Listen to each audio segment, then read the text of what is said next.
Assalamualaikum warahmatullahi wabarakatuh.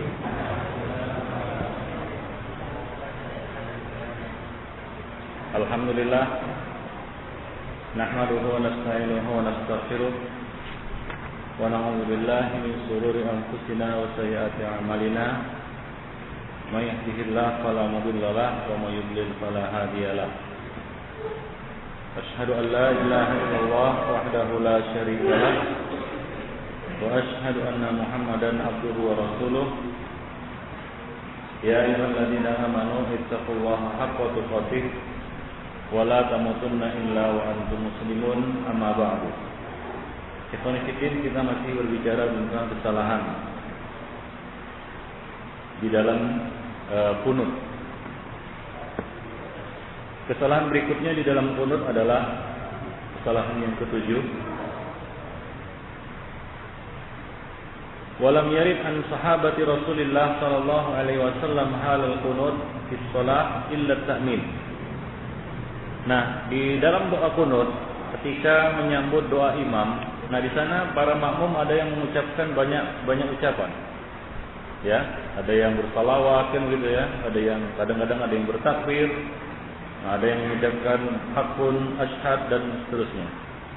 Nah, beliau mengatakan tidak ada dinukil dari sahabat Rasulullah ketika kunut di dalam salat, yaitu bagi para makmum, kecuali takmin, kecuali mengaminkan saja.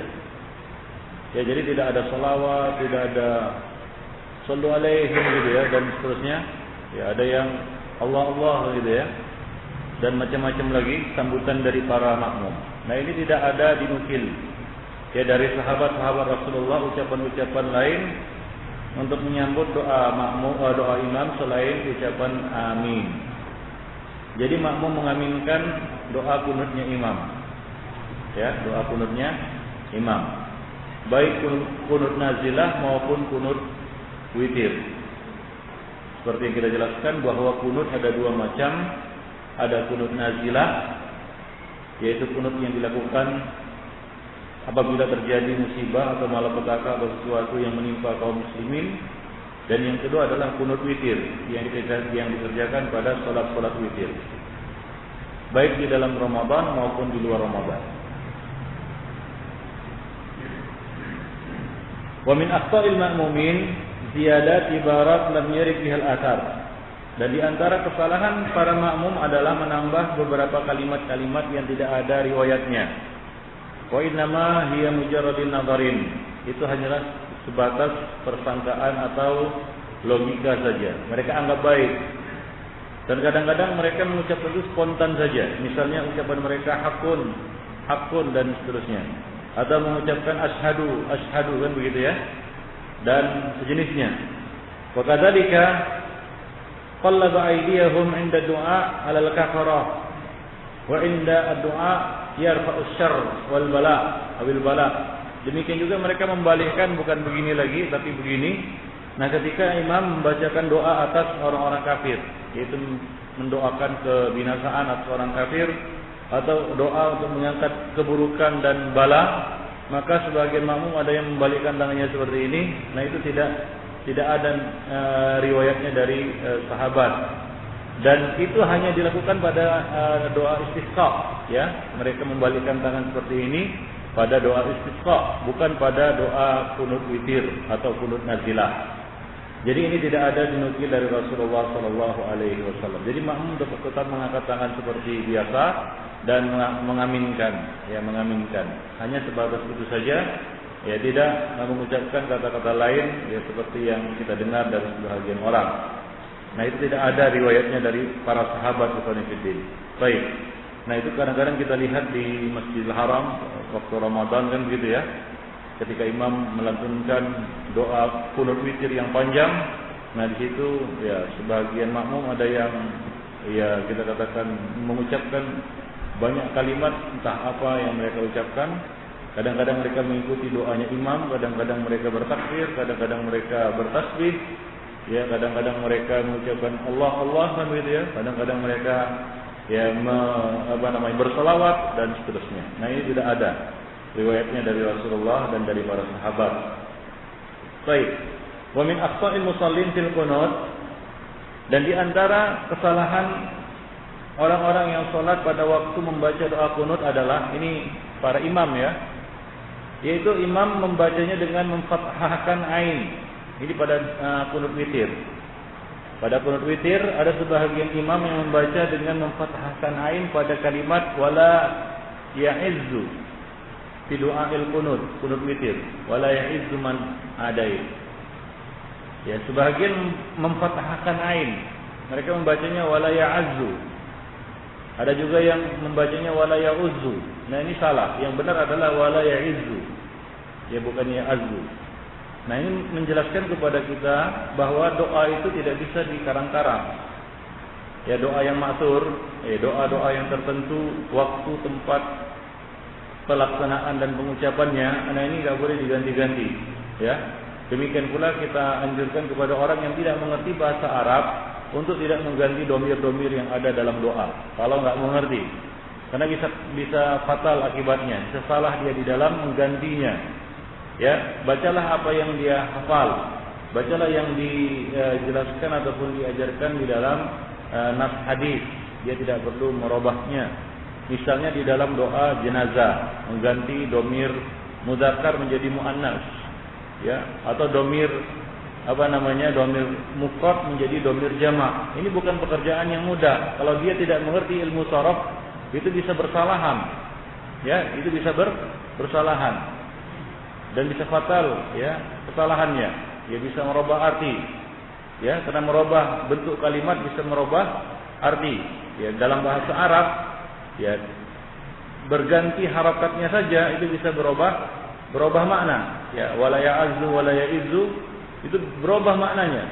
Ya, jauh berubah maknanya. Jadi tidak boleh mengganti-ganti. Baik. Al-Imam Suyuti ditanya tentang doa kunut, yaitu wala ya'izzu man hadait. Apakah membacanya dengan mengkasrahkan ain atau dengan memfathahkannya? Maka beliau menjawab, al-jawab huwa bi kasril ain ma'a fathil ya, yaitu dengan mengkasrahkan ain dan memfathahkan ya, ya'izzu, bukan yu'izzu, bukan ya'azzu. Ya, bukan yu'azzu, tapi ya'izzu. Bila khilafin bainal ulama, tanpa ada perselisihan di kalangan ulama. Ya, itu hanya sebagian orang awam yang keliru di dalam membacanya, mereka membacanya ya'azzu. Ya, tidak ada perselisihan di kalangan ulama dalam masalah ini, baik itu dari kalangan ahli hadis, ahli lughah maupun ahli tasrif, yaitu ilmu sharaf. Ya, ahli tasrif. Ya, wa allaftu fi dzalika mu'allafan samaituhu awwalan al-i'rab wa tawalli amman la yuhsinu yusalli. Nah, untuk masalah ini saja, ya, Al-Imam Suyuti membuat suatu karangan. Pada awalnya dia memberi judul Al-i'rad wa tawalli amman la yuhsinu yusalli, berpaling dan menjauh dari orang yang tidak bisa salat. Ini awalnya. Kemudian beliau mengganti summa adaltu an hadzal ism, aku berganti judul buku ini menjadi As-Subut fi Dhabtil Qunut, ya, As-Subut fi Dhabtil Qunut, ya, tentang peletakan harakat yang benar, ya, di dalam membaca doa kunut. Nah, demikian. Jadi doa-doa yang kita baca itu perlu juga kita dengarkan bagaimana cara membacanya. Baik itu azkarus sabah wal masa, doa-doa di dalam salat dan seterusnya. Ini harus kita tanya juga kalau kita tidak mengerti bacanya, ya, kita membaca buku dan tidak mengerti bacanya, maka tanyakanlah kepada yang mengerti. Ya, agar kita tidak salah baca. Minta ampun justru kita apa? Ya, menolak ampunan dari diri kita. Nah, demikian. Baik. Wa minal khata'i aidan, dan di antara kesalahan orang yang salat juga adalah dhammu ainiha, yaitu mendommahkan ainnya, yaitu wala ya'uzzu. Nah, ini juga keliru. Ya, seperti sebagian orang mereka membacanya ya'uzzu, ada yu'azzu. Nah, ini juga keliru. Wa minal jadir bidzikri huna anna hadhihi al-lafzah thabitah indal Baihaqi wa ghairihi. Perlu diketahui bahwasanya lafal ini yaitu ya'izzu itu sudah sahih dalam riwayat Al-Baihaqi dan yang lainnya. Namun ini terluput dari Al-Imam An-Nawawi di dalam Rawdatul Talibin. Fadzakara anna ziyadan minal ulama. Dia kira bahwasanya ini adalah tambahan dari para ulama, yaitu penyebutan harakatnya. Tapi sebenarnya itu sahih dari riwayat yang ada. Nah, demikian ikhwan fillah. A'azzanillahu wa iyyakum jami'an. Yaitu perkataan wala ya'izzu. Nah, ini sahih. Ya termasuk di dalam bagian doa qunut witir. Al-Imam An-Nawawi mengira ini adalah tambahan. Kalimat ini adalah tambahan. Ya, kalimat ini bukan tambahan, tapi memang sudah ada di dalam riwayat yang sahih, yaitu riwayat Baihaqi dan yang lainnya. Nanti ada di sana beberapa yang tidak ada sebenarnya, seperti misalnya wa astaghfiruka wa atubu ilaik. Ini enggak ada. Ya, enggak ada. Demikian juga nanti ada beberapa tambahan yang sebenarnya tidak ada di dalam doa qunut witir. Baik. Kita lanjutkan ya khonifidin. Wa minal khata'i aydan mas'ul wajhi ba'da doa. Di antara kesalahan orang-orang yang membaca doa qunut adalah mereka mengusap wajah setelah doa. Ya, sebelum sujud mereka mengusap wajah ya di dalam doa. Hatta qala Al-Izz bin Abdus Salam, hingga Al-Izz bin Abdus Salam mengatakan wala yamsah wajhahu bi yadayhi aqibat doa illa jahil. Tidaklah ya mengusap wajah setelah berdoa melainkan orang jahil. Ya, jadi ya enggak ada hadis yang sahih yang menjelaskan tentang mengusap wajah setelah berdoa. Enggak ada hadis yang sahih baik di dalam salat maupun di luar salat, apalagi di dalam salat ya. Nah, di mana salat itu sudah ada ketentuannya. Sallu kama ra'aitumuni usolli. Ya, lebih berat lagi. Jadi tidak ada mengusap wajah setelah membaca doa qunut, baik qunut witir maupun qunut nazilah. Jadi bagaimana? Ya sudah selesai. Ya tidak perlu mengusap. Nah, ini kebanyakan kita lihat orang-orang awam melakukannya. Nah, kalau ditanya tentang dalilnya, ya sebenarnya mereka cuma mengatakan, ya begitulah kami lihat imam sana, imam masjid sana atau orang-orang sana melakukannya. Ya tidak ada dalil yang menjelaskan ya, perbuatan mereka itu. Nah, demikian. Baik. Dan sebagian orang menganggap baik perbuatan itu ya, menganggap baik perbuatan itu supaya doa dikabulkan dan begitu.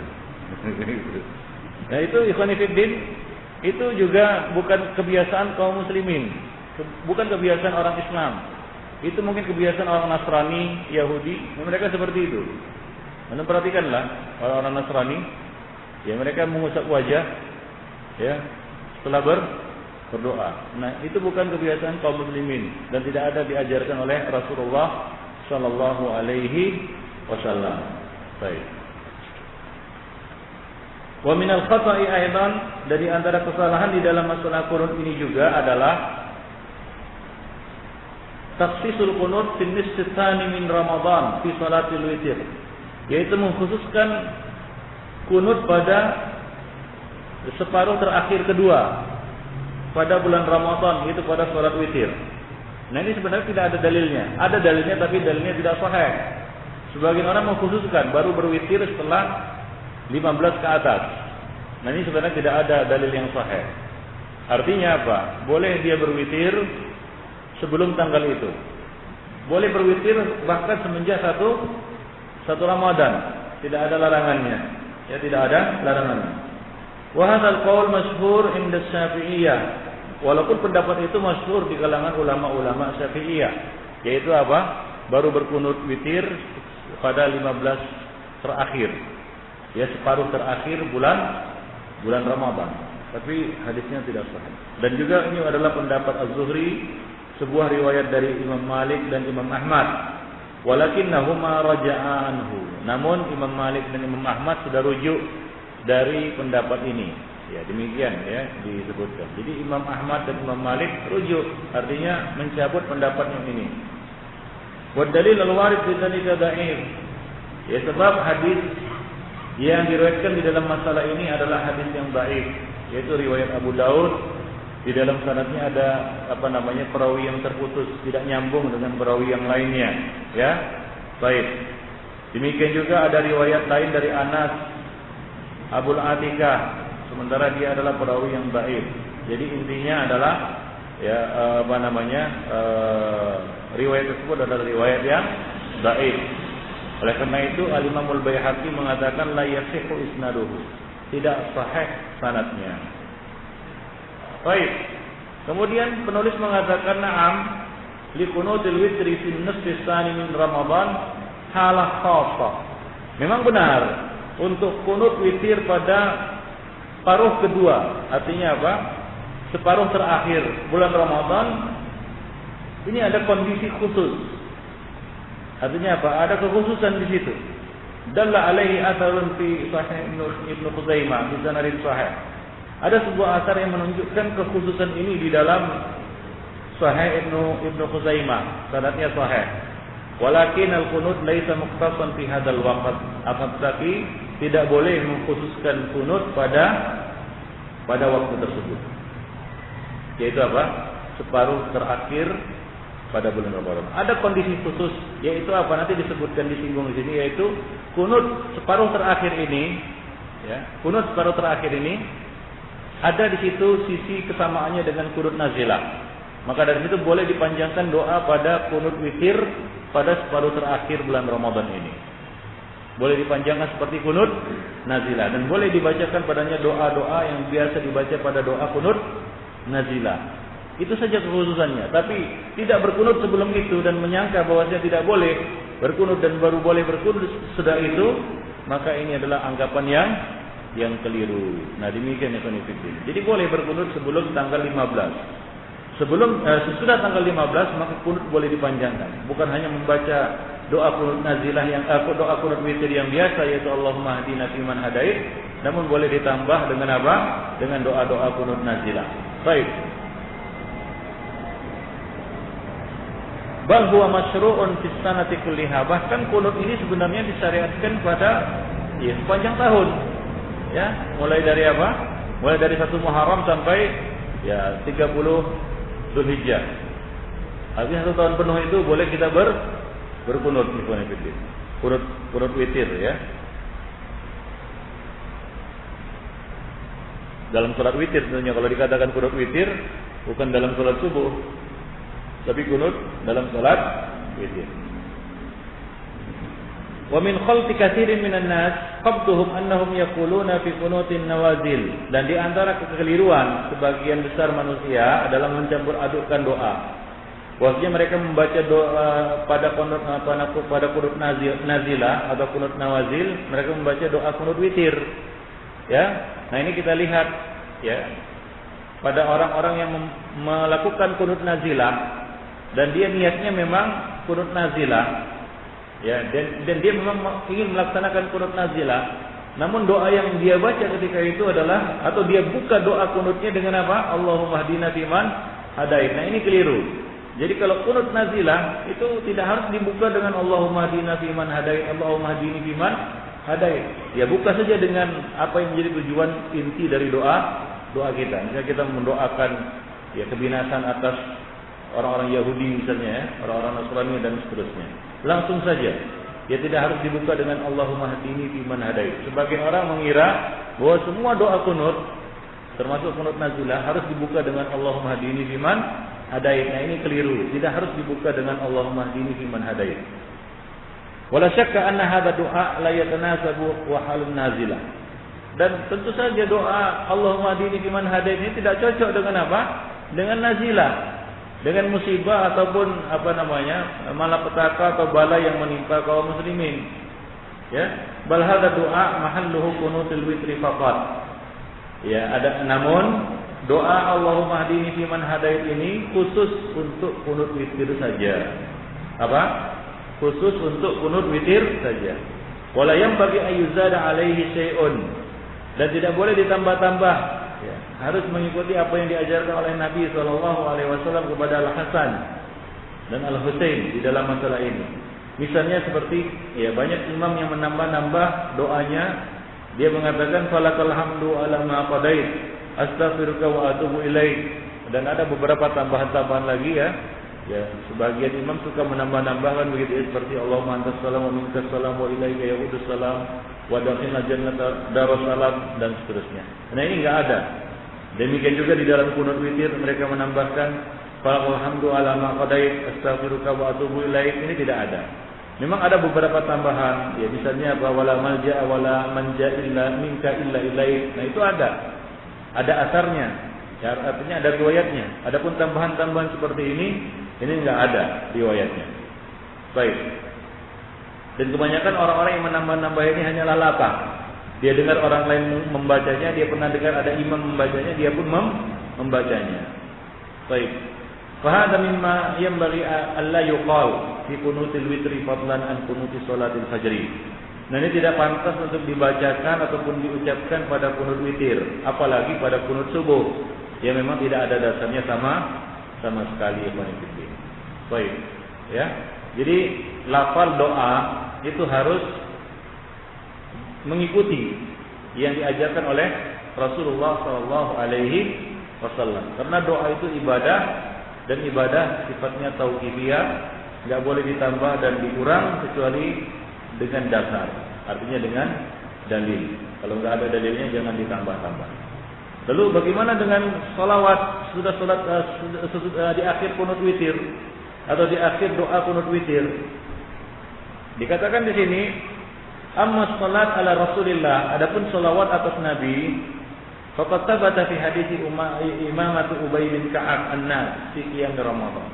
Maka ada riwayatnya dari hadis kisah Ubay bin Ka'ab mengimami manusia pada saat qiyam Ramadan pada masa Umar bin Khattab. Nah, fahiya min amali salafis salih. Dan ini termasuk amalan salafu as-salih. Wa in da'afaha Ibnu Hajar. Walaupun Ibnu Hajar al-Asqalani melemahkan pendapat ini, namun inilah yang diamalkan dan pernah diamalkan oleh para salaf, sahabat. Nah, dalam hal ini ya patokan kita, ya, landasan kita, dasar kita adalah amal as-sahabat. Jadi tidak mengapa antum membaca salawat di akhir doa kunut witir. Wallahu a'lam. Wa minal jadir bidzikri anna al-qunut fil witri yakunu qabla ruku' wa fil nazilah ba'dahu.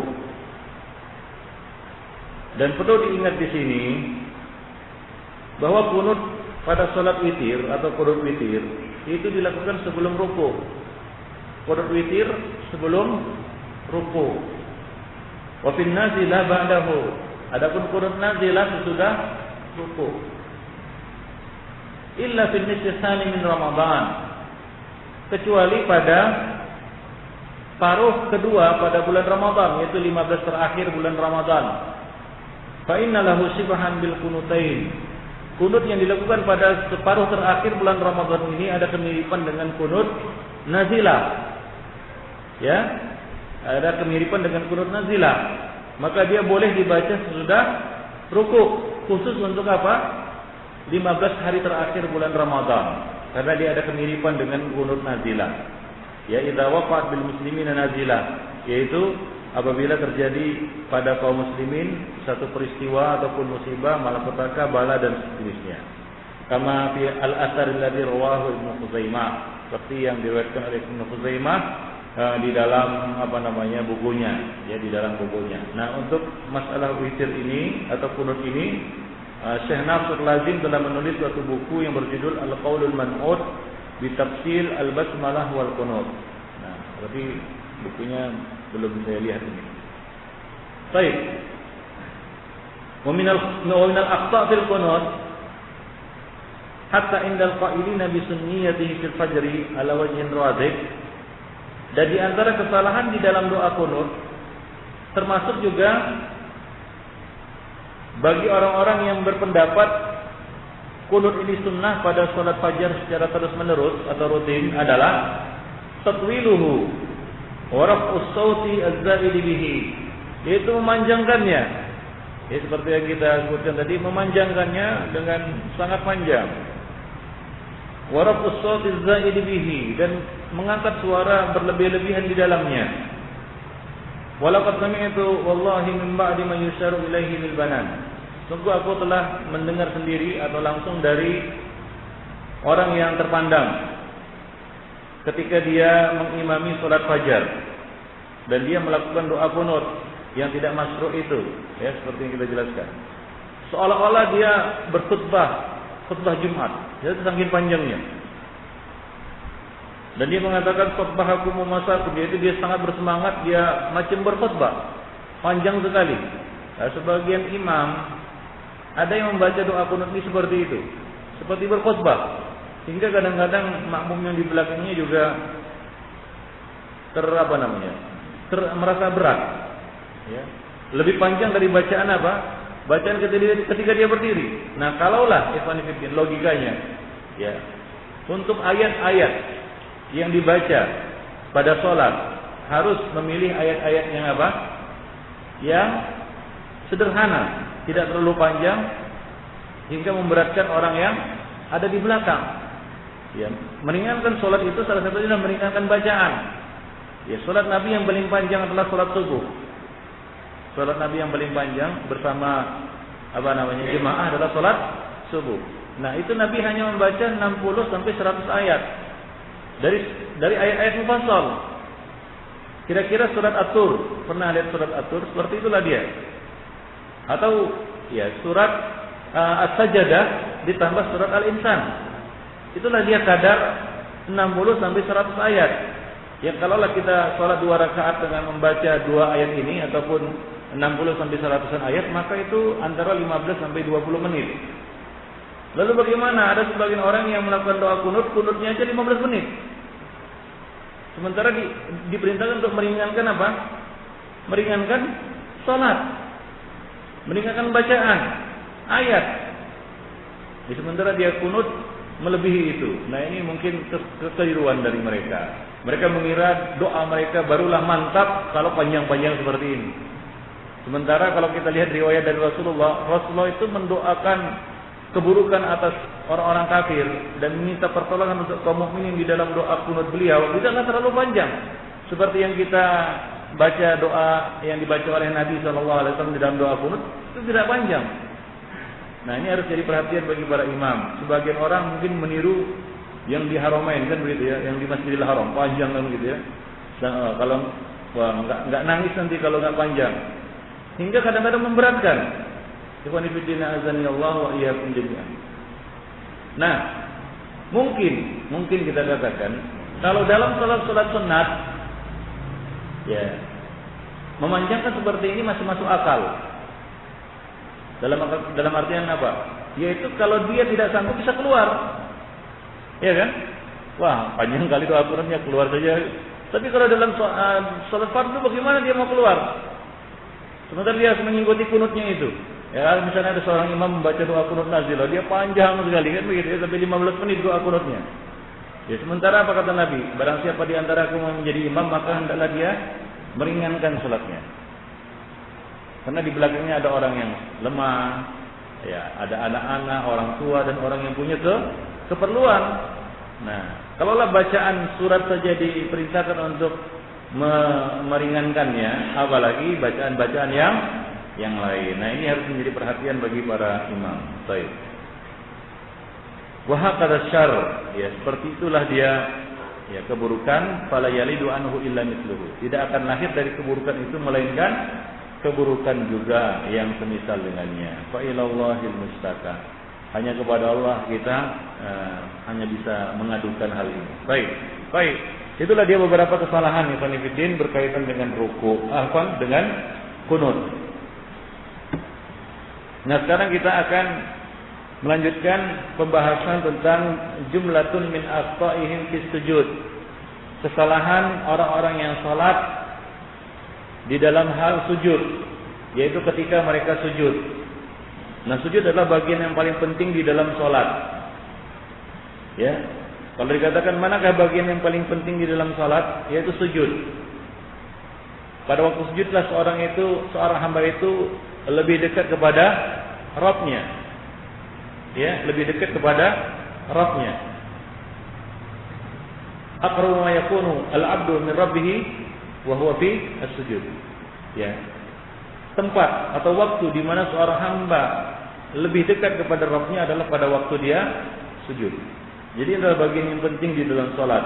Namun sayang, ada sebagian orang yang melakukan salat dia sujud sekenanya saja. Sujud sekenanya. Dan bahkan ada sebagian orang yang tidak sungguh-sungguh untuk sujud. Tidak sungguh-sungguh untuk sujud. Ya, setengah hati dia sujud.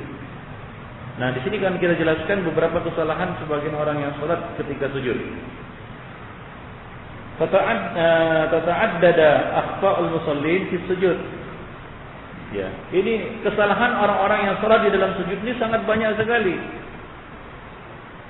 Wa fi ma yali muhawalat hasri litilkal al-mukhalafat walau kan aghlabuha min sunanis shalah wa mukammilatihi. Nah, berikut ini akan kita jelaskan beberapa kesalahan mereka di dalam sujud, walaupun kebanyakan kesalahan ini adalah berkaitan dengan sunnah dan mukammilahnya, yaitu kesempurnaan. Tidaklah salat mereka batal, tapi dianggap tidak sempurna. Dan sebagian bisa membatalkan. Yang pertama adalah ada mutamkini a'dha'is sujudi minal ardi, yaitu tidak meletakkan dengan benar anggota-anggota sujud di atas lantai, di permukaan, ya, di permukaan lantai. Sebagian orang ada yang tidak meletakkan hidungnya. Sebagian tidak meletakkan telapak tangannya. Sujud dia begini. Ada juga itu. Ya, tidak meletakkan telapak tangannya. Sebagian orang ada yang mengangkat kaki satu, kan begitu ya. Nah, satu lagi tidak nyecah, satu lagi pecah. Ya, nah demikian. Nah, ini adalah cara sujud yang tidak sempurna. Baik. Diriwayatkan dari Al-Abbas bin Abdul Muttalib dari Rasulullah sallallahu alaihi wasallam, Nabi mengatakan, "Umirtu an asjuda ala sab'in."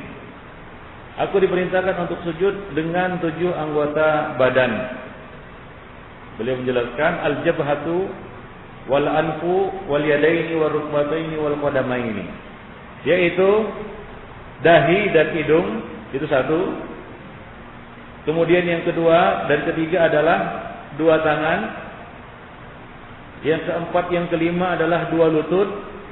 Yang keenam dan ketujuh adalah kedua ujung kaki, yaitu jari-jari kaki. Fahadal hadis yadullu ala anna a'dha'as sujud sab'ah.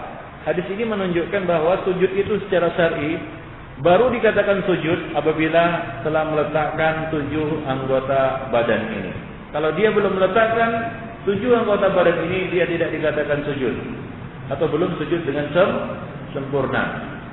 Wa annahu yanbaghi lis-sajid ay yasjuda 'alaiha kulliha. Bahwa seorang yang sujud hendaklah meletakkan dengan benar, tamkin namanya, samakin fi sujud, maksudnya meletakkan ketujuh anggota tubuh ini dengan benar, dengan mantap di atas lantai. Al-Imam Syaukani mengatakan, wa qad ikhtalafa al-ulama fi wujubi sujud ala hadhihi as-sabatil a'da. Hukum meletakkan ketujuh anggota tubuh ini di dalam sujud, apakah wajib atau sunnah? Para ulama berselisih pendapat tentang hukumnya. Pada habati al-itrah artinya ulama-ulama ahli bait. Al-Imam Syafi'i dalam salah satu pendapatnya bahwa hal ini wajib.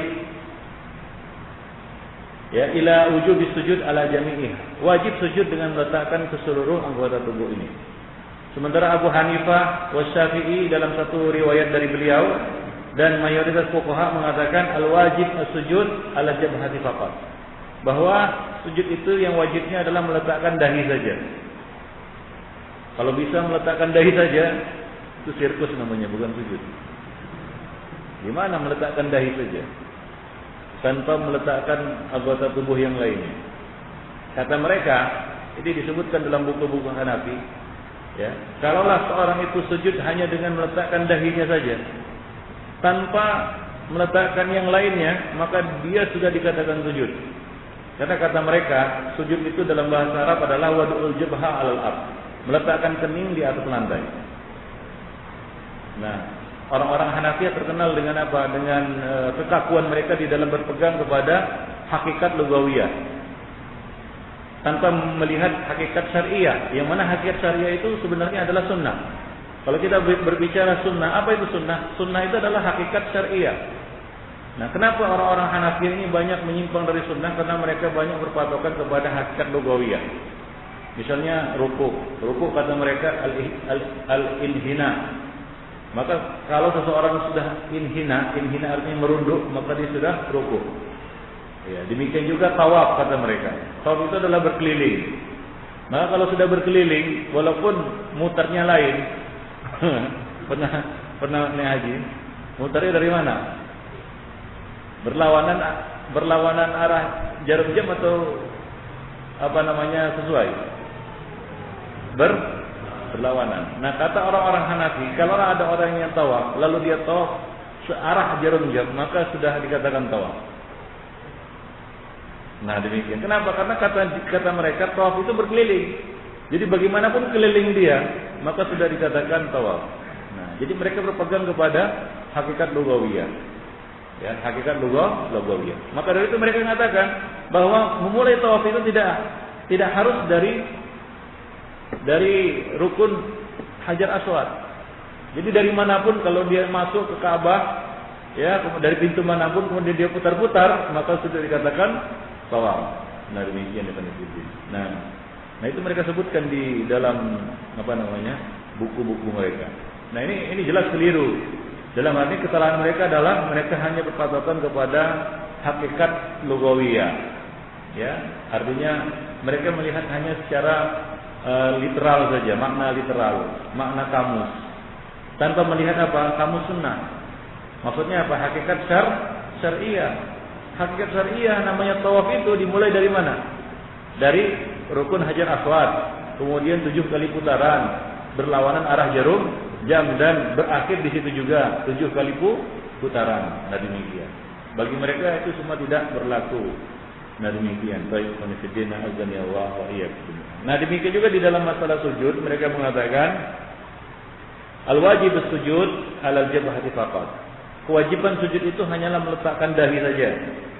Wal haq ma qalahul awwalun. Namun yang benar adalah pendapat yang pertama yang mengatakan bahwa meletakkan seluruhnya itu adalah kewajiban di dalam salat.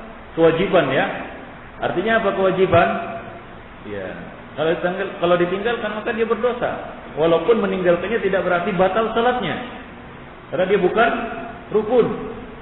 Ya, tapi kalau dia tinggalkan, misalnya orang tidak meletakkan hidungnya di dalam sujud, ya kita katakan kalau dia lakukan itu secara sengaja, maka dia berdosa. Dia tidak melakukan sujud dengan sempurna. Tapi sah salatnya? Sah. Ya, dengan kekurangan itu. Dengan apa? Dengan kekurangan tadi. Baik. Wa hadha huwal haq liqaulihi sallallahu alaihi wasallam, dan itulah dia pendapat yang benar berdasarkan sabda Rasulullah, la salata liman lam yamas anfahu al-arba. Tidak dikatakan salat atau tidak sempurna salat bagi orang yang tidak menyentuhkan hidungnya ke lantai. Jadi harus menyentuhkan hidungnya, meletakkan hidungnya ke lantai. Dalam riwayat lain hingga dia merasakan permukaan lantai. Yaitu dengan apa? Dengan dahi dan hidungnya. Permukaan lantai bagaimana maksudnya? Yaitu dia merasakan memang benar-benar diletakkannya di lantai, bukan sekenanya saja atau sekedarnya saja. Wa min hutu'lam. Dari situ dapatlah diketahui kesalahan orang yang sujud ala jabhatihi wa yarfa'u anfahu. Orang yang sujud dengan meletakkan kening saja atau dahi saja dan mengangkat atau tidak meletakkan hidungnya. Aw yarfa'u qadamaihi al-ardi, atau mengangkat kedua kakinya dari tanah atau dari lantai. Itu sebagian orang ada yang perawakan dulu di sini untuk tidur. Coba. Orang sujud mengangkat kedua kakinya dari lantai. Bagaimana? Nah, ya seperti itu. Jadi dia tidak mencecahkan kedua kakinya ke lantai. Itu juga keliru. Au yadau ihdahuma fawqal ukhra, atau meletakkan satu kakinya di atas yang lain. Cuman lagi mana? Berpahala insyaallah. Ya seperti itu. Yang betul lah, yang sepenuh hati coba. Coba letakkan kakinya di atas yang satu lagi. Seperti itu. Ya jangan kayak gitu lah. Ya seperti itu. Nah itu tidak dikatakan sujud. Ya, artinya belum sujud dengan sempurna. Baik.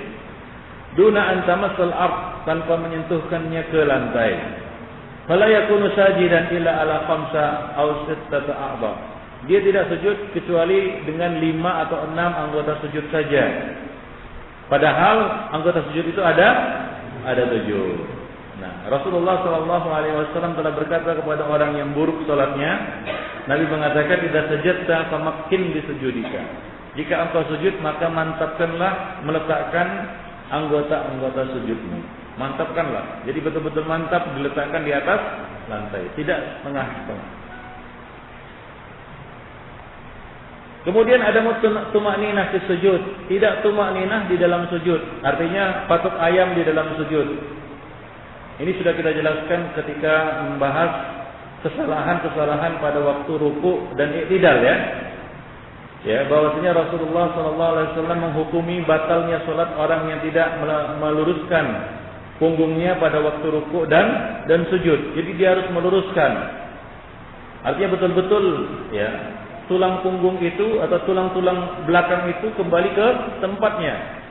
Artinya betul-betul lurus. Baik di dalam rukuk maupun sujud. Baik di dalam rukuk maupun sujud. Nah, ada orang yang belum lurus. Coba praktekkan mana orang yang belum lurus. Ya, dia dari duduk lah, dari duduk. Nah, kemudian dia membungkuk, kemudian naik lagi. Dia tidak meluruskan punggungnya. Jadi betul-betul nanti akan kita peragakan bagaimana dia lurus punggungnya ya di dalam sujud. Jadi ada orang yang istilahnya menungging saja dia waktu sujud. Nah, kalau dia menungging begitu, ya tentunya hidungnya pasti tidak cecah lantai. Ya, hidungnya pasti tidak cecah lantai. Karena tumakninah ini adalah rukun. Ya, kalau dia tinggalkan tumakninah di dalam sujud, maka salatnya tidak sah. Ya, nah demikian. Baik. Wala budda minat tumakninah fi sujud hatta yauda kullu azmin ila mawdi'ihi. Wajib melakukan tumakninah di dalam sujud hingga setiap tulang kembali ke tempatnya. Tiap tulang persendian maksudnya kembali ke tempatnya. Rasulullah Shallallahu Alaihi Wasallam telah mengatakan kepada orang yang buruk salatnya, "Idza anta sajadta, fa asbit wajhaka wa yadaik." Jika engkau sujud, maka letakkanlah dengan benar wajahmu dan kedua tanganmu. Hatta yatma'inna kullu azmin minka ila mawdi'ihi, hingga benar-benar ya kembali setiap tulang atau persendian itu ke tempatnya. Nah demikian, sama seperti ruku' dan i'tidal. Seperti itulah dilakukan pada waktu sujud. Dan di dalam sifat salat Rasulullah sallallahu alaihi wasallam disebutkan kana yumakkinu anfahu wa jabhatahu minal ardi. Bahwa beliau meletakkan hidung dan dahi beliau ya dengan mantap di atas lantai. Wa kana yumakkinu aidan rukbatayhi wa atrafa qadamaihi, dan beliau juga meletakkan dengan mantap kedua lututnya dan ujung-ujung jari kaki beliau di atas lantai. Kemudian tumakninah pada waktu sujud itu hanya bisa dilakukan dengan perkara-perkara berikut ini. Yang pertama, dengan meletakkan ketujuh anggota sujud tadi. Itu yang pertama. Yang kedua, bastul kaffain, yaitu dengan membentangkan telapak tangan, membentangkan seperti ini, dibentangkan, bukan diserutkan, dilipat. Nah, ada yang orang yang sujud seperti ini. Digenggam, bukan dibentangkan. Ini keliru. Sebagian orang sujud seperti ini ya.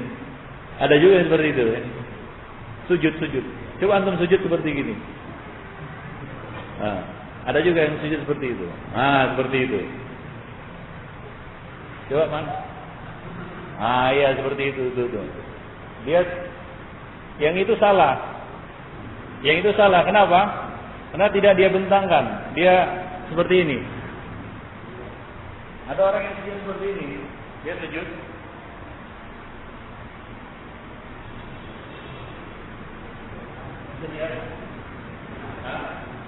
Nah itu keliru.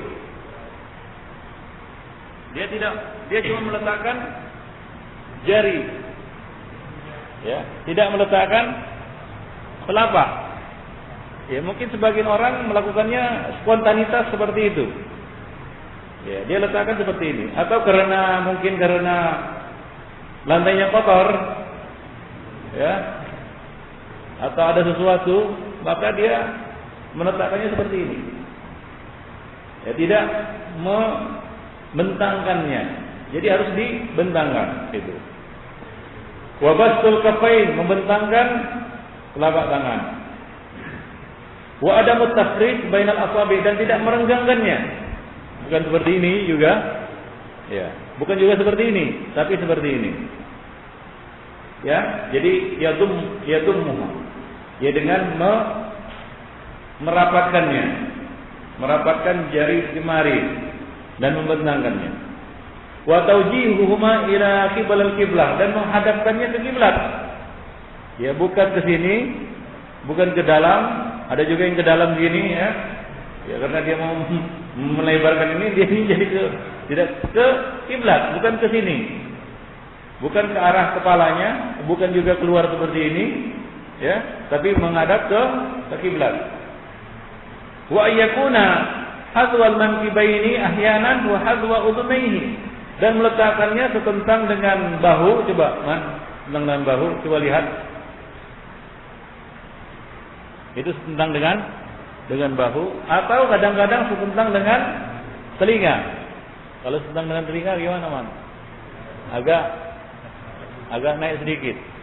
Nah, dibikin setentang dengan telinga, tangan bahu sini, ya, diletakkannya di sini, kemudian setentang dengan telinga di sini. Hah? Bisa memperagakannya? Setentang dengan bahu dan setentang dengan telinga. Itu tentang apa? Ingat. Dengan bahu gimana? Iya. Tentang dengan bahu dia di sini letakkannya. Ya, tentang telinga di sini. Nah, demikian. Ma istiqbalil qiblah bi atrafi al-asabi' al-qadamain. Yang berikutnya adalah menghadapkan ke kiblat ujung-ujung jari kaki. Ujung-ujung jari kaki, jangan ujung-ujung jari kaki dihadapkan ke kiblat. Ya. Gitu. Ya. Walaupun itu sesuai dengan kemampuan ya. Ya. Kalau misalnya tidak bisa seluruhnya, ya minimal jempolnya. Ya, menghadap ke kiblat. Kemudian warasil al-aqabain, merapatkan mata kaki. Merapatkan mata kaki, artinya merapatkan kaki seperti ini. Baik. Ma'anas birrajlain, dengan menegakkannya. Baik. Ma'araf al-dhira'aini 'anil ardi, dan mengangkat. Yang berikutnya adalah mengangkat dhira'. Dhira' artinya pergelangan tangan bagian bawah dari al-ard, dari lantai, itu diangkat. Wa muba'adatihima 'anil jambain, dan menjauhkannya dari rusuk. Menjauhkannya dari rusuk dan mengangkatnya dari tanah. Hatta yabdu bayadha ibtaihi, hingga menampakkan apa? Putih ketiak. Jika dia pakai baju yang lengannya besar, kan begitu, agak jatuh dia kan begitu ya. Anda pernah baju-baju apa namanya? Enggak ada yang pakai di sini. Bapak Iwan, itu kalau dia besar kan begitu ya. Nah, itu bisa nampak dia. Nah, seperti itu. Baik. Ma'audi kulli adwin ila mawdi'ihi, dengan mengembalikan seluruh persendian pada tempatnya. Nah, demikian. Dia itu meratakan punggung ya. Jadi punggungnya dia ini kepalanya ya, dia lurus. Ya, tidak begini kan begitu, ada juga yang begini, melingkar seperti ular, ada juga. Wa tamkin al-a'dha allati 'alal ardi minha, dan meletakkan anggota-anggota sujud itu dengan mantap di atas lantai. Nah, begitulah dia tata cara sujud yang sempurna dan tumaknina. Qanifiddin rahimani wa rahimakumullah jami'an. Ya. Baik, masih hafal? Anda bisa? Nah, kadang-kadang untuk menghafal seluruhnya ini perlu membiasakan. Karena kalau tidak terbiasa kadang-kadang ya melakukan kesalahan-kesalahan. Ya, seperti yang kita sebutkan tadi, beberapa kekeliruan, meletakkan tangan kan begitu ya. Tidak meletakkan hidung kan begitu ya. Nah, demikian. Atau meletakkan hidung sebentar saja kemudian diangkatnya. Tidak meletakkan secara tamkin. Tamkin itu meletakkan, betul-betul meletakkan. Itu namanya tamkin. Ya, ada sebagian orang dia letakkan begini, tapi habis itu diangkatnya lagi hidungnya. Hidungnya hanya nikah sebentar saja, atau kadang-kadang nikah, kadang-kadang diangkatnya. Nah ini tidak tamkin namanya. Nah demikian Ibn Fiddin. Demikian juga merenggangkan kaki ketika sujud. Ya, merenggangkan kaki ketika sujud. Tidak merapatkan kaki. Nah ini juga kekeliruan. Nah sebagian menekuk ke sebelah luar, bukan menekuk ke dalam jari jemarinya. Ini juga merupakan kesalahan di dalam sholat Ibn Fiddin. Nah sebagian lagi mengangkat kakinya. Ya, seperti tadi sama seperti hidungnya. Kadang-kadang nyecah, kadang-kadang apa? Kadang-kadang terangkat. Nah ini namanya tidak tamkin. Namanya tamkin itu meletakkan dengan apa? Dengan mantap di atas lantai. Tidak setengah hati, tapi sepenuh hati. Nah demikian. Jadi sujudlah dengan sepenuh hati untuk sujud. Karena sujud adalah waktu di mana, kondisi di mana seorang hamba itu sangat dekat kepada Rabb-Nya. Demikian. Baik. Apa fi kaifiyati sujud? Nah, berikut ini adalah kesalahan-kesalahan berkaitan dengan kaifiyat sujud. Dari penjelasan di atas ya, tentang sifat sujud yang benar, maka di sini ada beberapa orang ataupun orang-orang yang sholat jatuh dalam sejumlah kesalahan. Mereka keluar dari sifat sujud Nabi Shallallahu Alaihi Wasallam. Sebagian jatuh pada larangan, misalnya sujud mirip seperti hewan, ya, sujud seperti apa namanya, ya duduknya anjing, kan begitu, itu rebahnya anjing, atau sujud seperti patut ayam, yaitu hanya sebentar saja, ya. Nah, baik, ini kan dijelaskan. Wa huwa aqrabu ma yakunu min rabbih, padahal dia dalam kondisi sangat dekat kepada Rabb-Nya. Kondisi sangat dekat sama Rabb-Nya, ternyata dia melakukan banyak kesalahan. Wa ilaika tafsiru dzalika. Nah, berikut ini perinciannya sebagai berikut. Di antaranya, ba'dul musallin yatrukuna sunnat at-tajafi fi sujud. Sebagian orang yang salat meninggalkan sunnah tajafi fi sujud. Tajafi artinya merenggangkan ya tangan. Ya, merenggangkan tangan, merenggangkan lengan. Menjauhkannya dari apa? Rusuk, dan mengangkatnya dari tanah atau lantai.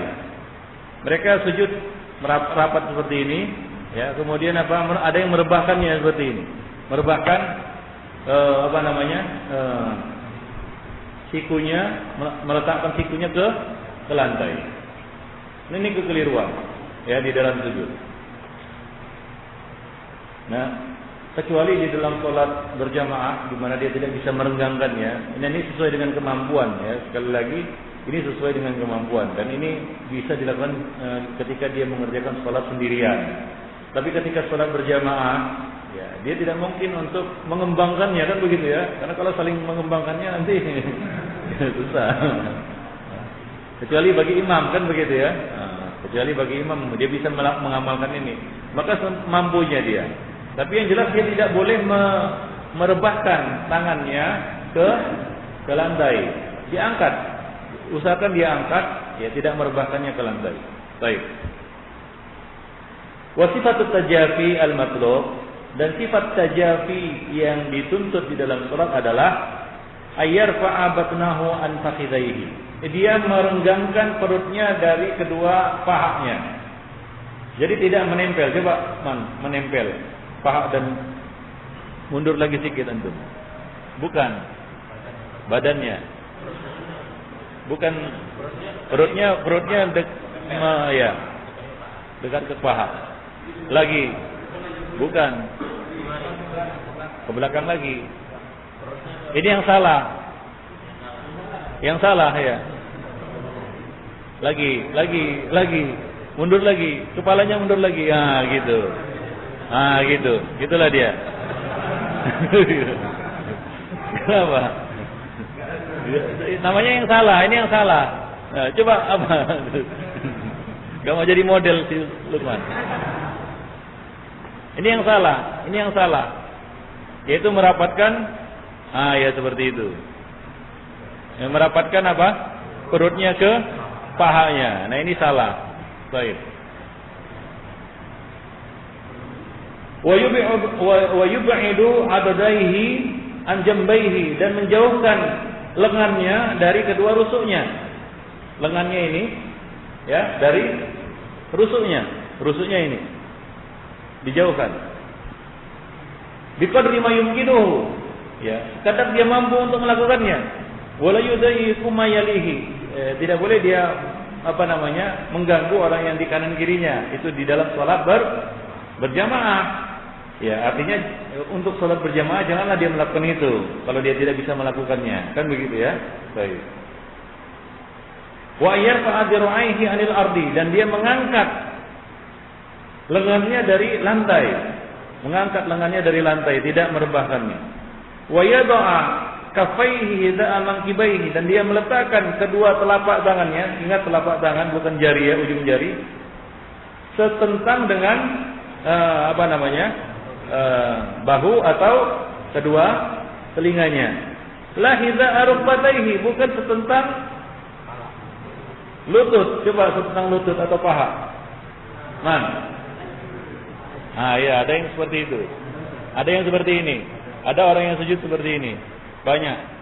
Khususnya orang-orang awam. Nah, ini keliru. Baik. Letak tangan ketika sujud adalah di antara sujud setentang dengan bahu atau setentang dengan telinga. Baik. Walakin la yubaligh fi tajafi katsiran, tapi janganlah dia berlebih-lebihan di dalam merenggangkan badannya. Coba berlebih-lebihan dalam merenggangkan badan. Kurang lagi, naik lagi ke atas. Ya seperti itu. Ada yang seperti itu. Ada yang sujud seperti ini.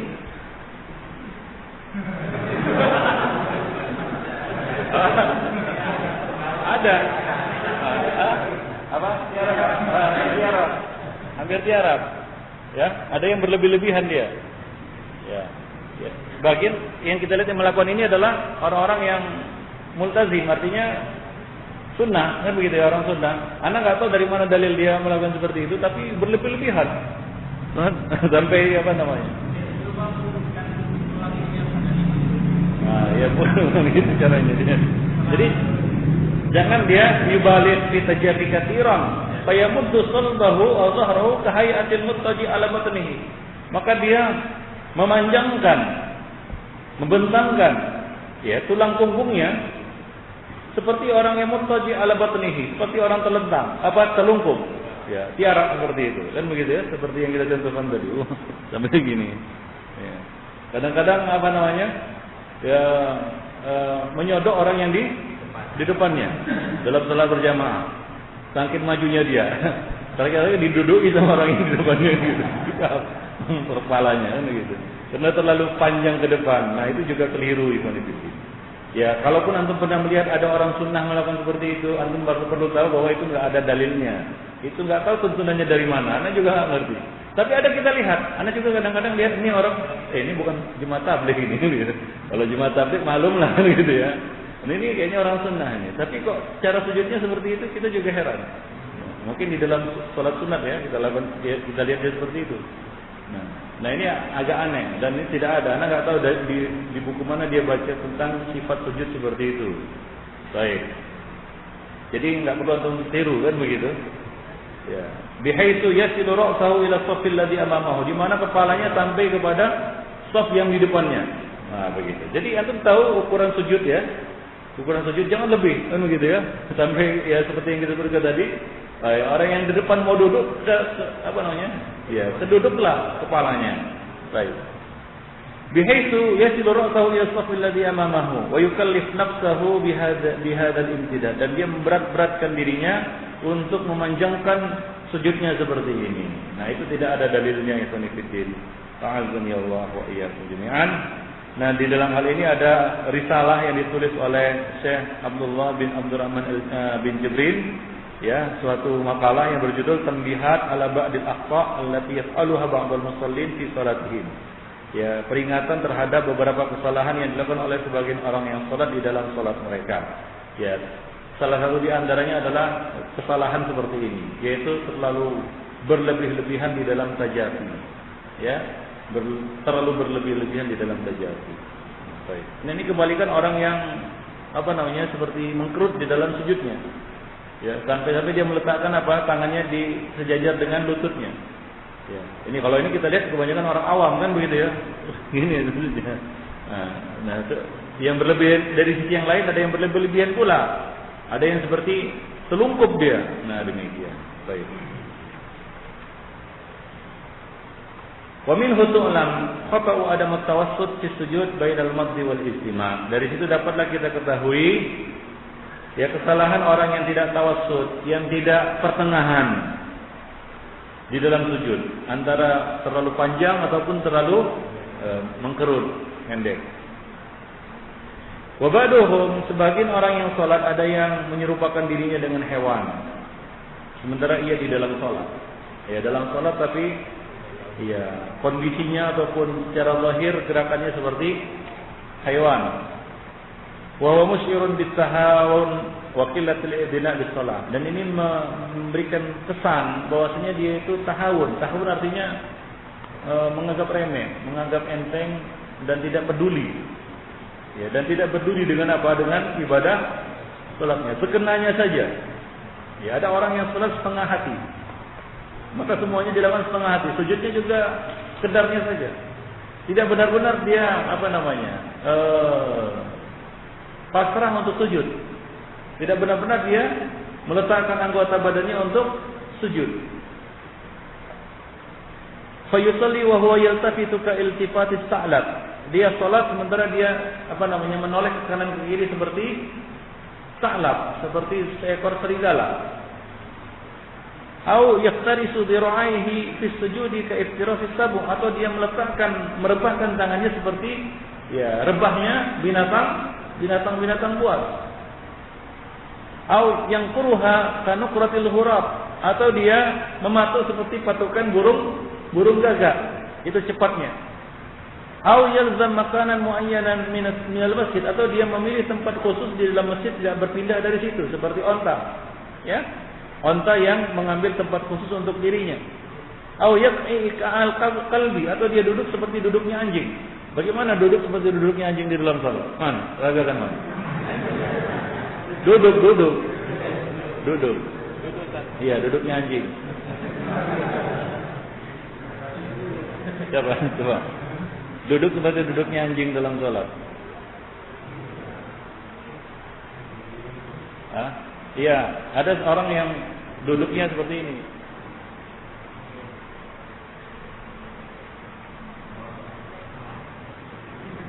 Benar dia seperti ini.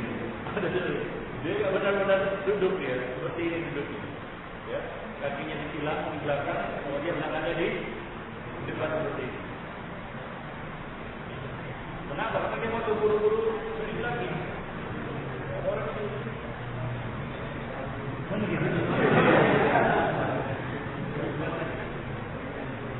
Ya, kakinya seperti ini.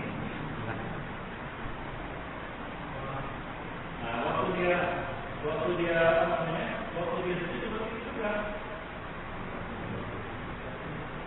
Artinya apa? Hanya satu kaki ya, yang mencecah ke lantai. Kakinya tetap seperti itu, terlipat seperti itu. Nah, baik. Dan dia meluruskan tangannya seperti anjing duduk. Pernah lihat anjing duduk? Nah, seperti itu. Baik. Nanti akan kita jelaskan iq'a' itu ada yang benar dan ada cara yang keliru. Yang benar bagaimana? Coba. Iq'a'. Ya seperti itu. Meletakkan tangan di atas. Begitu. Meluruskan badan. Kalau dia merunduk seperti orang ruku. Nah, demikian. Itu tidak termasuk duduk yang benar. Baik, ada yang seperti itu, duduk seperti duduknya anjing. Aw yarfa'u yadayhi yaminan wa shimalan inda salam ka'adna bil khayl. Atau dia angkat tangannya ketika dia salam ke kanan dan kiri. Kan begitu?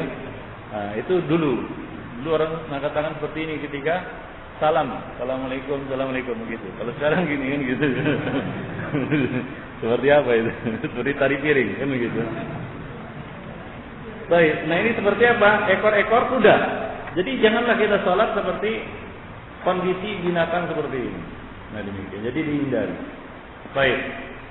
Wa qala al-'Allamah Ibnu Qayyim ja'atis syari'ah bil man'i min at-tashabbuh bil kuffar wal hayawanat was syayatin wan nisa wal a'rab wa kullu nafis.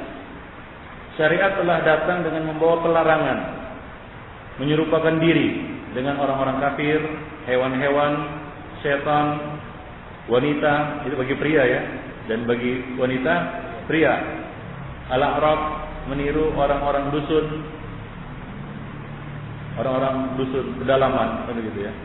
Badui dan setiap yang kurang.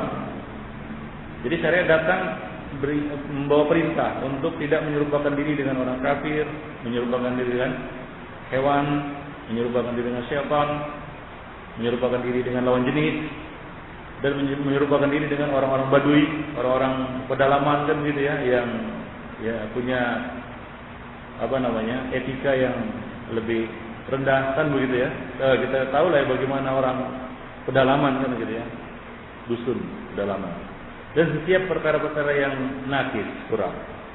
Hatta nahafis shalah an tasabbu bi shibhi anwa minal haywan yaf'aluha, hingga di dalam salat syariat melarang menyerupakan diri dengan berbagai jenis hewan yang biasa dilakukan oleh hewan, atau kasiran minha al-juhal, atau yang dilakukan oleh kebanyakan orang-orang jahil di dalam sholat mereka. Nah, demikian. Artinya kita tidak beda ya sholat orang awam dengan sholat orang yang sudah belajar sholat. Nah, kalau orang-orang yang awam dia belum pernah, dia hanya sholat dengan melihat orang-orang yang sholat, mungkin wajar kita dapati kesalahan-kesalahan seperti ini. Tapi bagi orang yang sudah belajar sholat, maka janganlah dia jatuh pada sifat-sifat sholat yang seperti itu. Nah, demikian Ibnu rahimani wa rahimakumullah jami'an. Diriwayatkan dari Anas bin Malik, beliau mengatakan i'tadilu bis sujud. Ya, i'tadilu artinya apa? Ya, pertengahanlah di dalam sujud. Wala yabsutu ahadukum diraihi bisatal qalbi. Janganlah dia membentangkan tangannya seperti ya anjing membentangkan tangannya.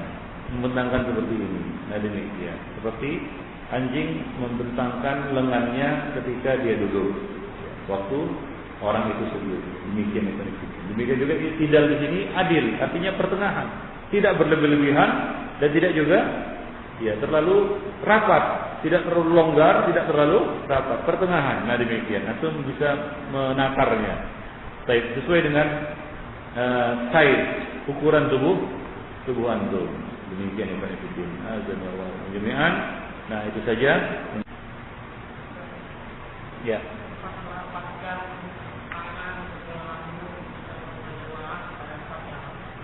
Nah. Ya, rapat dah seperti ini. Ya, kita berusaha untuk merenggangkannya kalau bisa renggang, kalau nggak bisa ya rapat seperti itu.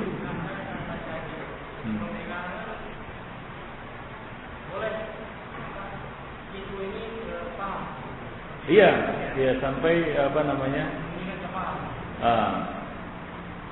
dan kalau imam sujud terlalu lama, ini dalam salat sunat ya, tentunya dalam salat sunat, misalnya dalam salat malam, ya, imam sujud terlalu lama, itu disebut juga di dalam ensiklopedia larangan itu.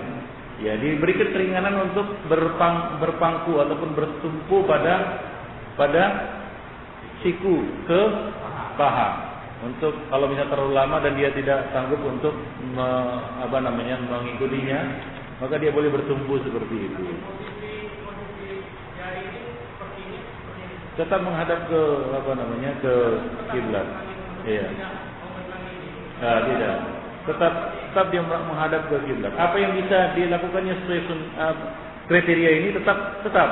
Kecuali yang tidak bisa, maka diberi keringanan. Ya, demikian.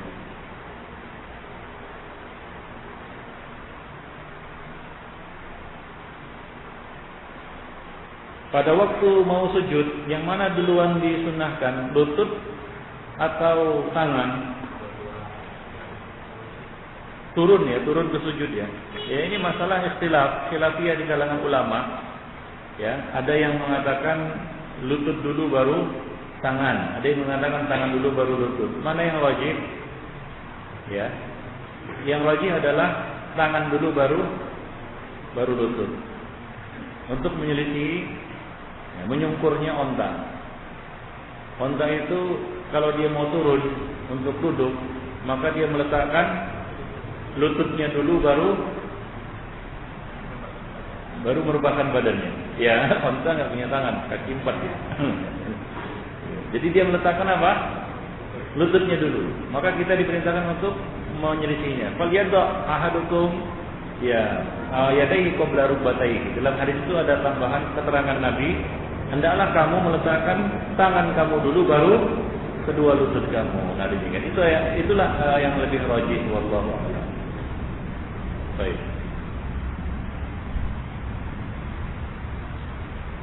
Ya, di sini enggak disebutkan ya kesalahan itu termasuk kesalahan. Mungkin beliau menghindari perkara-perkara khilafiyah. Ya, misalnya apa? Ya, beliau berpendapat meletakkan tangan setelah ruku di atas bersedekap pada waktu ini adalah satu kekeliruan, salah. Dan beliau mengikuti pendapat guru beliau yaitu Syekh Al-Albani, tapi beliau tidak cantumkan di sini karena kuatnya perselisihan di dalam bab itu. Ya, termasuk juga di dalam hal ini. Wallahu a'lam. Nah, demikian.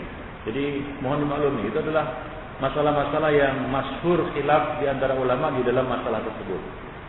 Seperti misalnya qiraatul Fatihah khalfal imam, membaca Al-Fatihah di belakang imam yang jahar. Ini khilaf masyhur di kalangan para ulama. Hampir-hampir ulama mutaakhirin tidak bisa menentukan mana yang paling rajih di antara pendapat-pendapat tersebut. Walaupun mereka memilih yang rajih, tapi tidak bisa menafikan dalil-dalil ataupun kekuatan hujah pihak yang berseberangan. Wallahu a'lam. Jadi begitulah dia masalah fikih konfidens seperti yang kita jelaskan kemarin pada waktu di muslimin, ya bahwa para sahabat berselisih ya di dalam di dalam masalah-masalah salat maupun di dalam masalah-masalah lainnya. Ya, di dalam masalah salat yang masalah yang paling penting mereka berselisih. Misalnya membaca Fatihah di belakang imam. Ya, termasuk juga meletakkan mana yang lebih dulu diletakkan, tangan atau lutut. Ini para sahabat juga berbeda pendapat. Nah, demikian wallahu a'lam. Jadi mohon dimaklumi. Adakah perbedaan sujud ikhwan dengan akhwat? Tidak ada beda. Sifat sholat Nabi itu berlaku untuk laki-laki dan perempuan, kecuali ada dalil yang mengkhususkannya. Jadi sifat sujud wanita sama seperti sifat sujud pria, tidak ada beda. Adapun sebagian orang yang mengatakan kalau wanita merapatkan, nah ini nggak ada dalilnya, nggak ada dalilnya. Yang benar adalah sifat sujud wanita sama seperti pria, kecuali ada dalil yang mengkhususkannya. Seperti misalnya apa? Ya, mereka harus tidak boleh berbicara. Seperti misalnya mengucapkan subhanallah, tapi apa? Menepukkan tangan. Baik.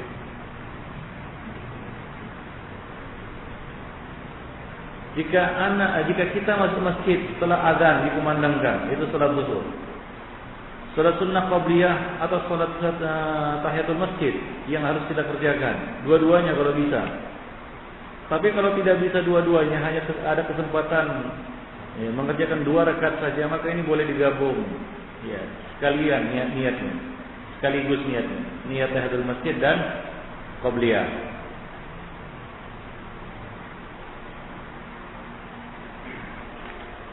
Dah, ini selesai yang bertanya lewat kertas. Antum ada yang bertanya? Ya.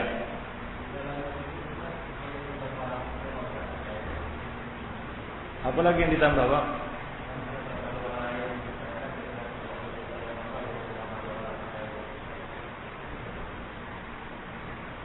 Maksudnya berdoa umum gitu? Iya, boleh berdoa. Waktu sujud. Kalau kok nggak ada dalilnya secara, tapi waktu sujud ada. Tapi tidak khusus sujud terakhir, sujud awal maupun akhir.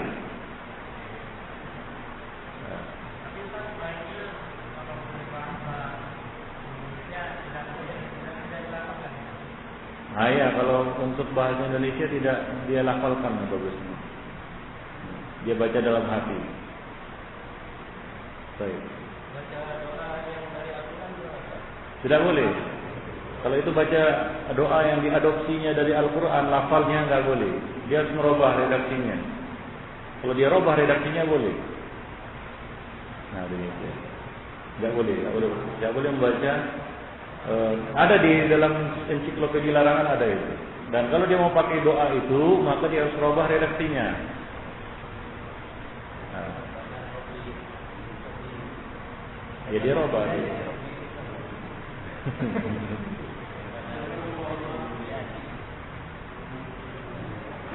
Ya seperti itulah. Ya. Apa? Ya kalau dia adopsi dari Al-Quran, dia baca lafal yang ada di Quran, maka ini yusbihu qiraat Al-Quran. Maka hendaklah dia hindari, walaupun niatnya doa.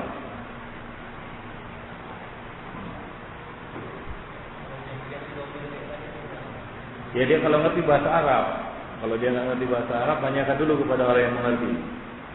Ya, bagaimana ini doanya? Seperti Nabi ketika mereka meruqyah, Nabi mengatakan, coba perlihatkan kepadaku ya ruqyah kalian.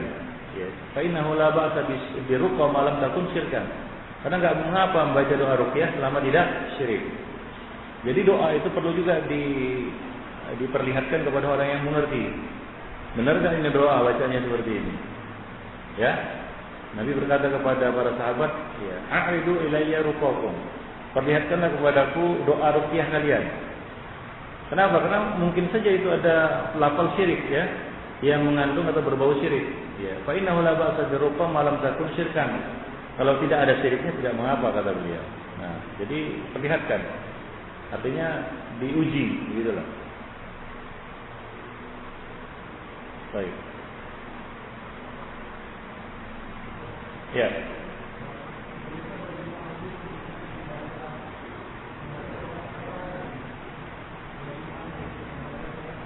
Bagi muadzin. Muadzin juga membaca doa sudah azan. Ya. Tidak ada bagi yang mendengar. Dia juga mendengar kan, dengar suaranya. Jadi dia juga ya sama.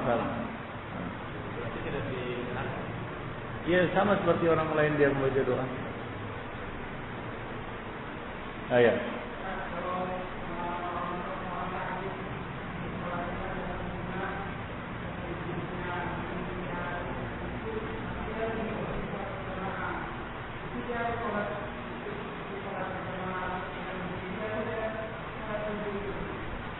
Orang sakit adalah orang yang punya udzur, ahlul azar. Dia salat semampu dia.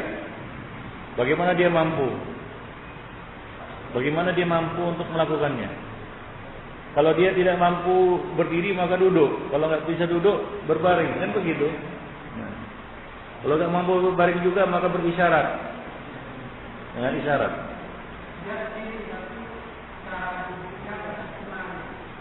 Ya kalau dia berhalangan maka ya, setiap orang yang berhalangan mendapatkan kemaafan.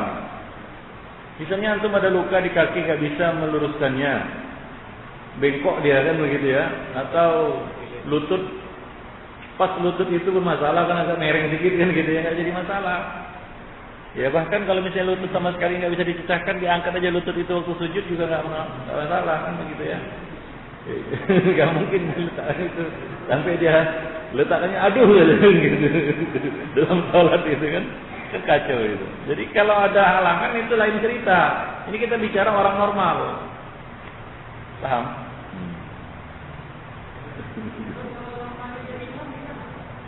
Boleh.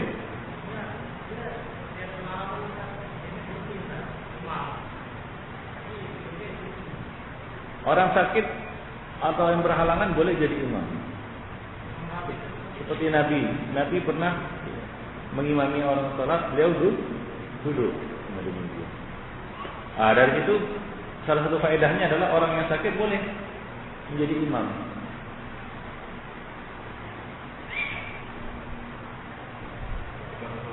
Ya.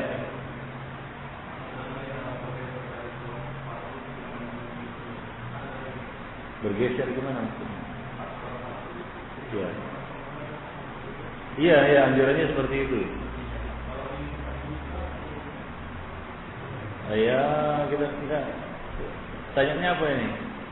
Boleh atau tidaknya? Ya boleh, cuma dia khilaful aula.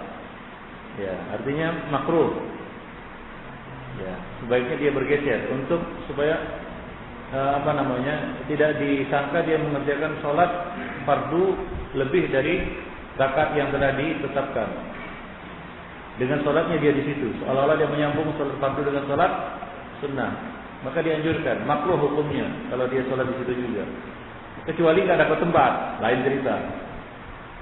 Nah, kalaupun dia nggak dapat tempat, maka lebih bagus dia sholat di rumah.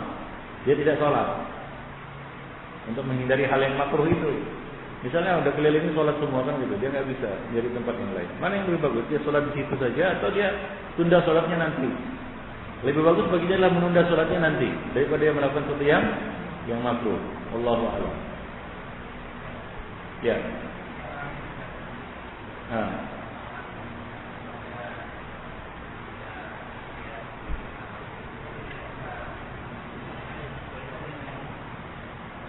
Apa?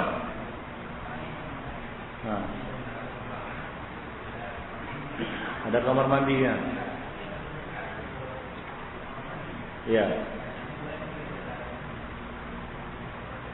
Yang menjadi pertanyaan, bisakah dia menggunakan air?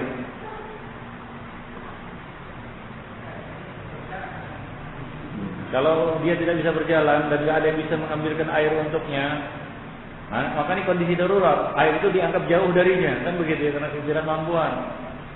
Nah, makanya di sini ada beberapa hal. Orang yang boleh tayamum itu satu, orang yang memang tidak bisa menggunakan air karena halangan ya. Yang kedua adalah orang yang tidak menemukan air. Nah, kalau dua kondisi itu bersatu baginya, ya boleh baginya untuk bertayamum. Atau salah satu dari keduanya, ada air tapi dia nggak bisa gunakan, ya. Atau dia bisa menggunakan air tapi jauh nggak ada. Nah demikian. Nah kalau dia bisa, saya tanya dia bisa menggunakan air, ya. Maka adakah orang yang bisa membawakan air kepadanya? Kalau nggak ada dan dia nggak bisa bergerak, dia bisa gunakan air tapi dia nggak bisa bergerak, kan begitu ya? Nah, maka dia dianggap orang yang tidak menemukan air, jauh air itu darinya. Maka dia bertayamum. Kecuali ada orang yang membawakan air itu untuknya dan dia bisa berwudu. Nah, saya rasa kalau kondisi realnya ada saja orang yang bisa disuruh. Nah, kalau masih ada orang yang bisa disuruh, maka dia bisa berwudu. Wudu itu bukan harus basah-basah. Ya, dia bisa berwudu dengan satu gelas aqua itu saja, membasahi ini tangan kan begitu ya. Ya, kemudian gini kan gitu ya. Ya, yang wajib-wajib saja. Iya. Dan kaki dibasuhnya sampai basah, ya sudah selesai wudunya. Nah, tapi kalau dia misalnya tidak bisa bergerak kondisinya, atau tidak bisa beranjak dari tempat tidurnya dan nggak ada orang yang mengantarkan air kepadanya, nggak mungkin dia meninggalkan dipannya ataupun tempat tidurnya, ya maka air itu dianggap jauh. Allah. Ya sama seperti begini, antum di rumah ada air dalam kamar mandi, tapi kamar mandi terkunci, nggak ada kuncinya. Air ada, cuma kayak gimana? Ya tayamum lah. Kalau nggak menemukan air yang lain kan begitu. Itu dia. Allah. Nah kalau dia memang kondisinya nggak bisa menggunakan air, walaupun ada yang membawakannya, kan begitu ya, maka dia tetap tayamum. Ya misalnya orang yang dianjurkan untuk jangan kena air misalnya, ya udah jangan kena air kan begitu, tayamum. Atau kalau dia kena air, maka dia akan menggigil ataupun bertambah sakit, parah sakitnya, maka dia boleh bertayamum. Misalnya kena malaria kan gitu ya, kena air sedikit, jangan kan kena air gitu ya, kena angin saja menggigil gitu ya, gimana? Matilah dia nanti kena air. Atau terhambat kesembuhannya, maka dia boleh bertayamum walaupun ada air di sampingnya. Nah, itu dia. Baik. Ya Pak. Iya.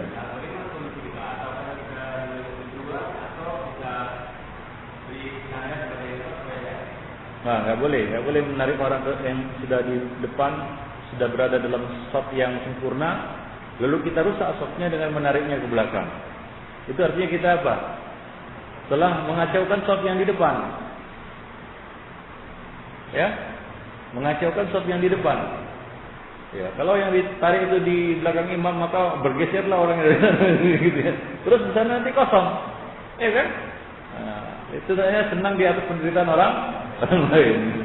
Ya tidak, Anda buat aja saf di belakang sendirian. Ya, walaupun seorang diri. Ya, ada lagi yang ingin tanya? Iya. Apa?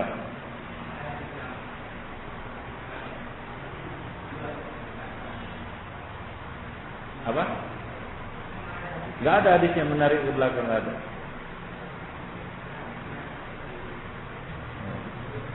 Hadis dhaif, dhaif nggak dipandang hadis.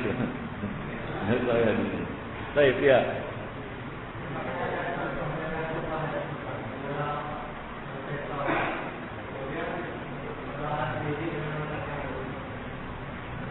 Doa mengangkat tangan itu dibolehkan untuk doa-doa yang sifatnya mutlak. Artinya tidak terkait dengan waktu tempat tertentu. Biasanya habis sholat, habis wudu, ya, habis azan. Kan ada doanya. Angkat tangan kan enggak. Nah, kalau doanya mutlak, tidak ada kaitannya dengan waktu dan tempat, silakan mengangkat tangan. Oleh karena itu berdoa mengangkat tangan kalau dikhususkan sudah sholat maka hukumnya bid'ah. Tapi kalau sekali waktu artinya ya, ada kebutuhan, ya kebutuhan itu kita kadang-kadang teringatnya waktu sudah sholat, ya silakan tanpa ada niat untuk mengkhususkannya. Ya begitu.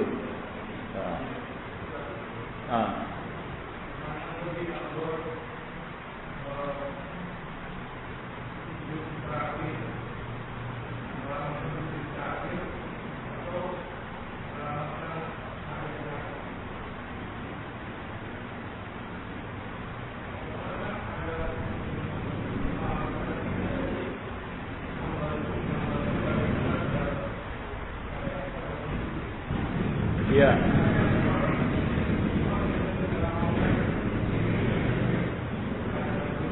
Dia melamakan sujud itu sebenarnya pada semua sujud kalau lama ya. Nabi menyamakan lama sujud, baik sujud pertama maupun sujud kedua. Seperti yang dijelaskan di dalam sifat salat beliau. Beliau sujud lama sekali, ya, hampir sama seperti berdiri beliau. Kemudian beliau duduk lama juga, kemudian sujud lama juga. Jadi sujud Nabi itu sama antara sujud yang pertama dan sujud yang kedua. Nah, adapun tasyahud, maka di situ seorang boleh berdoa. Sesudah dia membaca apa? Tahiyat. Membaca salawat, dia boleh berdoa. Ya, doa apa saja yang dia inginkan, dia mau. Nah, demikian. Ya, jadi kalau dilihat dari panjangnya, ya maka ya dia memperpanjang doa waktu tasyahud atau tahiyat itu lebih afdal daripada waktu sujud. Nah, demikian. Nah, adapun kunut dalam sholat, kunut itu artinya lama berdiri. Ya, Nabi itu paling lama, ya rukun yang paling lama beliau kerjakan adalah berdiri. Ya, di dalam sholat itu yang paling lama, rukun yang paling lama itu adalah berdiri. Ya, rukun yang paling lama dibandingkan dengan yang lain. Wallahu a'lam. Ya.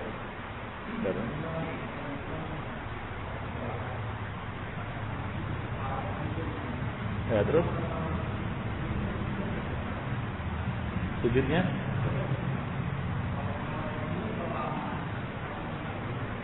ya.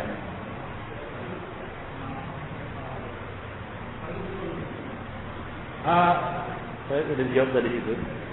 Kalau kondisi sakit, orang sakit itu ahlul a'zar, saya bilang tadi. Ahlul a'zar itu orang yang enggak normal. Enggak normal. Bukan enggak normal, bukan gila maksudnya. Enggak normal artinya enggak dalam kondisi yang tidak normal dia. Artinya dia boleh ada uzur. Imam Syafi'i mengatakan kaidah syariat idza daqal amru ittasa'a. Artinya Jika satu urusan itu sempit, maka dia akan menjadi lapang.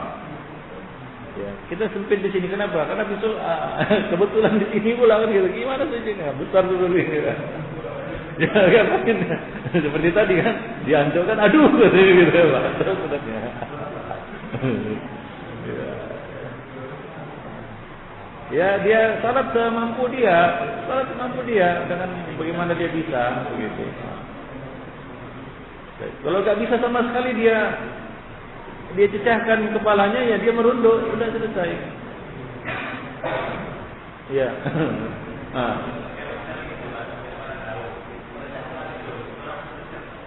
Teruskan, karena bisul itu nanah tidak najis. Ya. Ya, nah demikian. Ya.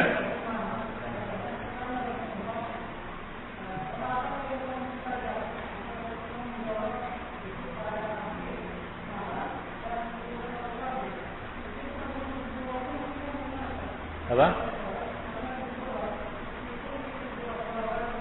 Iya, selesai salat fardu. Ini masalahnya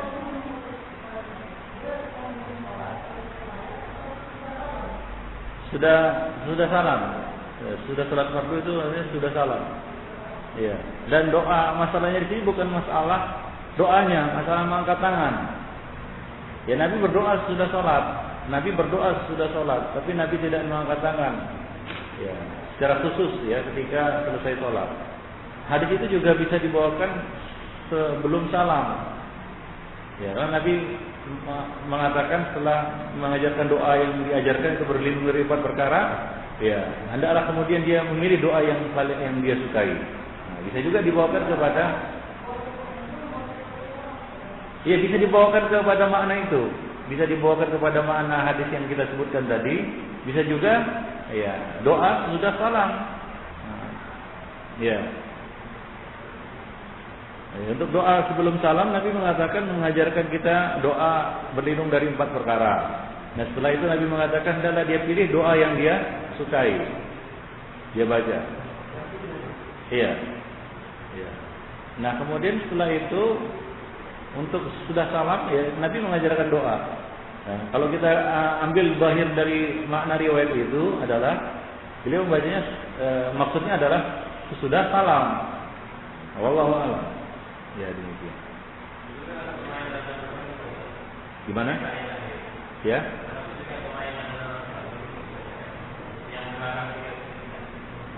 Doa, misalnya doa apa? Ya kalau waktu duduk tidak ada larangan. Yang dilarang membacakan pada waktu rukuk dan sujud. Wallahu a'lam.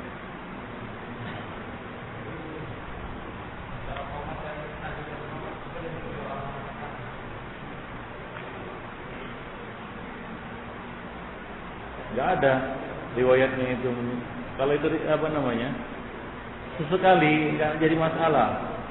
Tapi kalau rutin dan mengkhususkannya itu enggak boleh. Nah. Ya. Mengkhususkan. Musab apa? Tadi kan sudah dibilang enggak ada riwayatnya. Iya. Orang jahil. Nah.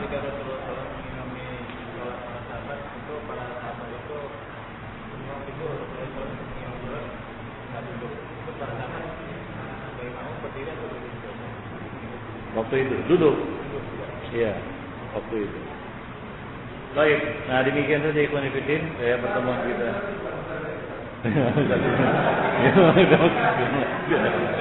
Ya, Pak.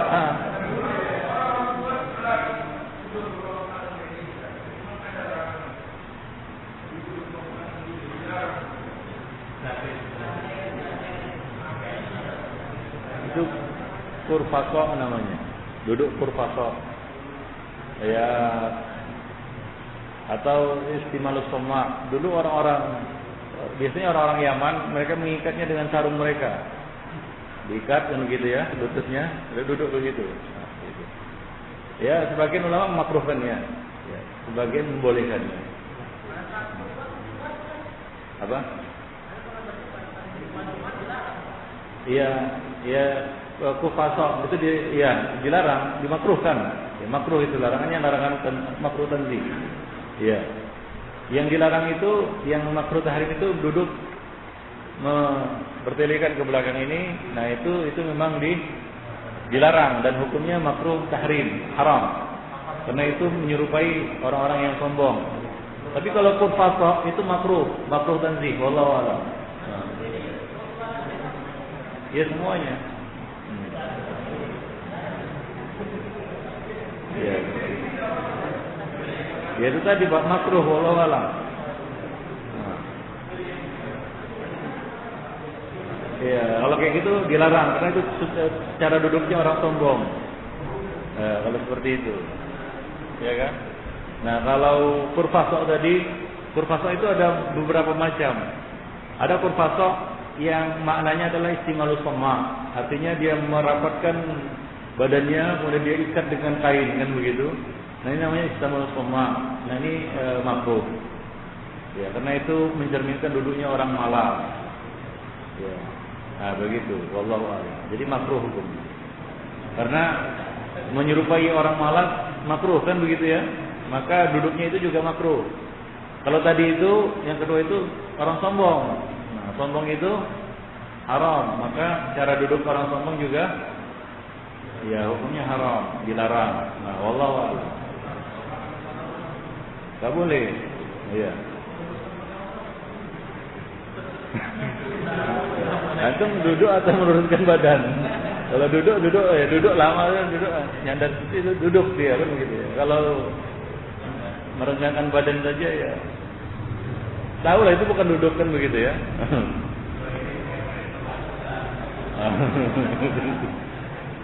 Sebentar aja.